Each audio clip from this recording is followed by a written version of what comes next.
ये acid and base का तीसरा वीडियो, एसिड एंड बेस में soft and hard and soft acid and bases का तीसरा वीडियो है। इससे पहले 2 वीडियो हम बना लिए हैं, उसको आप देख लीजिएगा। फिर ये वीडियो देखेंगे तो आपको ज़्यादा अच्छे से समझ आएगा। अब देखते हैं theories of hardness and softness. Hard soft concept जो था उसके लिए 3 थ्योरीज आई थी, ठीक है। आपको ये नोट्स हम डाल देंगे, आप उससे एक बार अच्छे से पढ़ लेंगे तो आपका अच्छे से हो जाएगा, ठीक है। अब 3 थ्योरी आई थी सॉफ्टनेस एंड हार्डनेस के लिए। पहली थ्योरी जो थी वो हमारा था इलेक्ट्रॉनिक थ्योरी। Electronic theory. दूसरा था हमारा पाई बॉन्डिंग थ्योरी।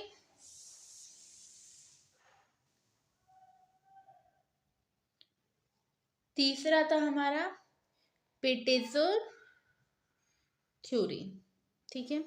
अब इस इलेक्ट्रॉनिक थ्योरी के हिसाब से क्या, इलेक्ट्रॉनिक थ्योरी क्या था?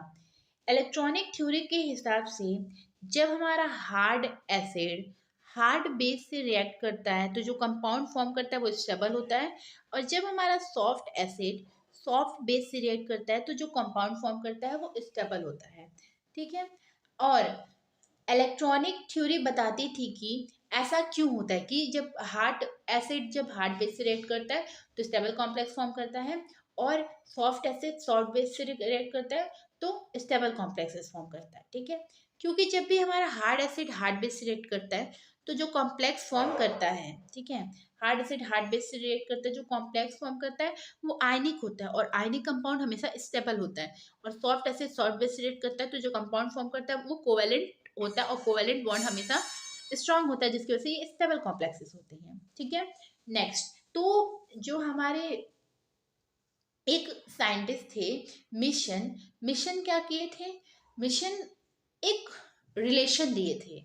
वो बोले थे कि P K is equals to A X plus B Y plus C, जहाँ पे हमारा ए बी सी जो है वो लिगेंड पैरामीटर है, और एक्स वाई जो है वो मेटल पैरामीटर है। जहाँ पे हमारा ए बी जो है वो लिगेंड पैरामीटर है, लिगेंड पैरामीटर,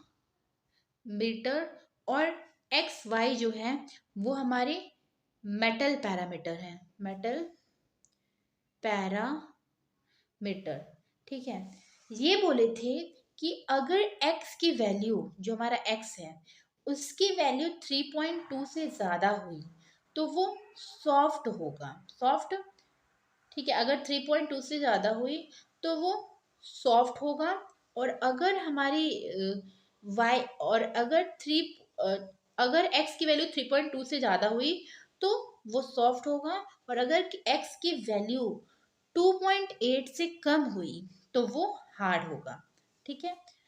और अगर एसिड के लिए, ये एसिड के लिए है, ठीक है, क्योंकि मेटल तो वही आएगा कि अगर x की वैल्यू 3.2 से ज़्यादा हुई तो वो सॉफ्ट होगा, और अगर 2.8 से कम हुई तो वो हार्ड होगा। अब बेसिस के लिए देख रहे हैं, अगर, और अगर जो b है, b की वैल्यू ज़्यादा हुई 5 से तो वो सॉफ्ट होगा, अगर b की वैल्यू 3 से कम हुई तो वो हार्ड होगा, ठीक है। अब जैसे कि हम कुछ देखते हैं, कुछ एग्जाम्पल देखते हैं, ठीक है। जैसे Li3+ है, उसकी वैल्यू दी है 0.36, ठीक है, 0.36 है। तो 0.36 मतलब किसके बीच में आ रहा है? हमारा हमारा 3 से कम है, 3 से कम है मतलब कि ये क्या है? हार्ड है। अभी हम आपको बताए थे ना। अब जैसे CO3+ है, जिसकी वैल्यू हमारे 2.96 है, तो क्या है वो 3 मतलब 3 से तो कम है, तो ये हमारा क्या हो जाएगा? ये हमारा क्या हो जाएगा? ये भी हमारा हार्ड हो जाएगा, ठीक है, हार्ड बेस हो जाएगा। इसी तरह बहुत सारे एग्जांपल्स देख लेंगे। इसके बाद हम करते हैं कुछ, ये तो हो गया इलेक्ट्रॉनिक थ्योरी। ये क्या किए थे? बोले थे कि जब हार्ड एसिड हार्ड बेस से रिएक्ट करेगा तो स्टेबल कॉम्प्लेक्स फॉर्म करेगा, वो क्यूब फॉर्म करेगा, ये भी ये बताए थे। और इसके बाद जब soft acid salt base react करेगा तो वो भी स्टेबल कॉम्प्लेक्स फॉर्म करेगा, क्यों फॉर्म करेगा वो भी बताए थे। इसके बाद इन्होंने एक इक्वेशन दिया था ये। अब इसमें ए और बी जो था वो हमारा लिगेंड पैरामीटर था और एक्स वाई जो था वो मेटल पैरामीटर था। इनके हिसाब से जब हमारे एक्स की वैल्यू 3.2 से ज़्यादा होगी तो सॉफ्ट एसिड होगा, और अगर 2.8 से कम होगी तो हार्ड एसिड होगा। बी की वैल्यू 5 से ज़्यादा होगी तो सॉफ्ट एसिड होगा, और 3 से कम होगी तो वो हार्ड एसिड, सॉरी ये बेस है ना, तो soft base and hard base होगा। इसके बाद पाई बॉन्डिंग कॉन्सेप्ट क्या बोला था, कुछ मेटल या लिगेंड होते हैं जो पाई बॉन्ड से बनते हैं, उनके बीच में बनने वाला बॉन्ड स्टेबल होता है। ये बोले थे कि कुछ मेटल या लिगेंड होते हैं पाई बॉन्डिंग कॉन्सेप्ट में ये बोले थे कि कुछ मेटल या लिगेंड होते हैं वो पाई बॉन्ड से बनते हैं और उनके बीच में बनने वाला जो बॉन्ड होता है वो स्टेबल होता है। ठीक है, फिर इन्होंने बोला था कि जो soft acid and soft base होते हैं उनके उनके इंटरेक्शन से हमें एक पाई बॉन्ड मिलता है। ठीक है, इसके बाद पिटजर ने भी यही soft acid and soft base stable क्यों होता है ये बताए थे। ठीक है, पिटजर भी ये बोले थे कि soft acid soft base stable क्यों होता है, क्योंकि सॉफ्ट एसिड जब सॉफ्ट बेस से रिएक्ट करता है तो जो कॉम्प्लेक्स फॉर्म करता है वो कोवेलेंट बॉन्ड होता है, और कोवेलेंट बॉन्ड बहुत स्टेबल होता है। इसके बाद electronegativity and hardness and softness. अगर हमारा इलेक्ट्रोनेगेटिविटी हाई हुई तो हमें हार्ड मिलेगा, और अगर इलेक्ट्रोनेगेटिविटी कम हुई तो हमें सॉफ्ट मिलेगा। ठीक है,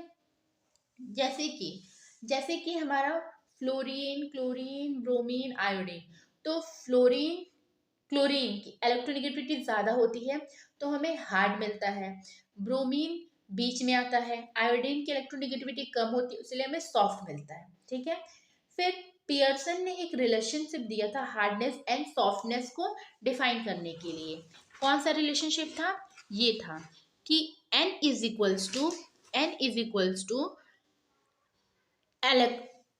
sorry ionisation energy minus electron affinity by 2। Ionisation energy हम कहाँ से निकालेंगे और इलेक्ट्रॉन एफिनिटी कहाँ से निकालेंगे, ये देखिए MO2 कॉन्सेप्ट से हम इलेक्ट्रॉन एफिनिटी और आयनाइजेशन एनर्जी निकाल सकते हैं। ठीक है, जो होमो की का एनर्जी का जो नेगेटिव साइन होता है उसकी इलेक्ट्रॉन उससे हम आयनाइजेशन एनर्जी निकालते हैं। होमो के एनर्जी का जो नेगेटिव साइन होता है उससे आयनाइजेशन एनर्जी, ल्यूमो का जो नेगेटिव साइन होता है उससे इलेक्ट्रॉन एफिनिटी निकालते हैं। अब नेक्स्ट वीडियो में हम लोग एप्लीकेशन ऑफ HSAB करेंगे।